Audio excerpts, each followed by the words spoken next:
Okay, so this is my psych and film project. My name is Lily Conan, and I am doing it on a friend's character. The character I'm doing it on is Monica Geller. So this is her brief character description. She is a young adult in her mid to late 20s as the show progresses, who is a chef living in New York City. Um, the main parts that I'm going to be focusing on this presentation are her personality traits, that she is quote unquote a clean freak, according to her friends, and that she is overall seen as very uptight, and that is how she is often portrayed in the show, usually cleaning, organizing, doing something like that. So I have diagnosed her with OCD, which is a disorder in which the people experiencing it have uncontrollable obsessive thoughts and urges, along with equally uncontrollable urges to complete these tasks out of compulsion. So would this be the same diagnosis in the 90s? The diagnosis rate has not increased very much, but the treatment rate has. So she likely would have been diagnosed with this, but the treatment probably would have been minimal.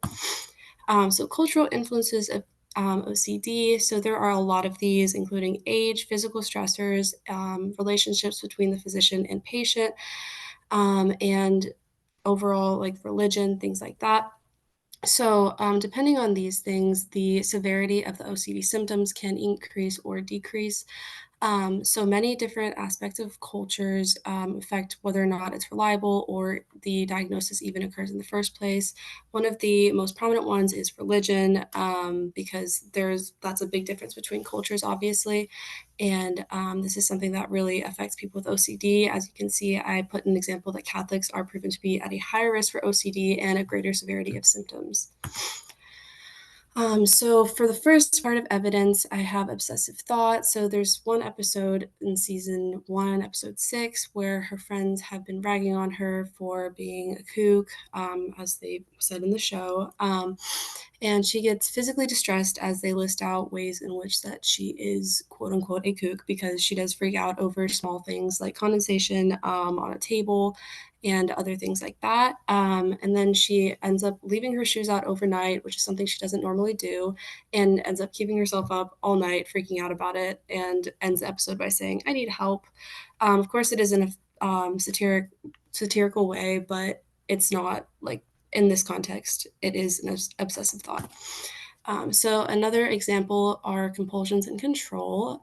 So in addition to this, she does have different compulsions. An example of this is the episode in which her husband hires a cleaning lady without consulting Monica first, and she kind of freaks out about it at first, and gets really anxious. And she says, "I don't know what to do. Normally, when I'm anxious, I clean." And this is like one of many examples in which she exhibits this extreme aversion to having a lack of control, which is a major, major symptom of OCD.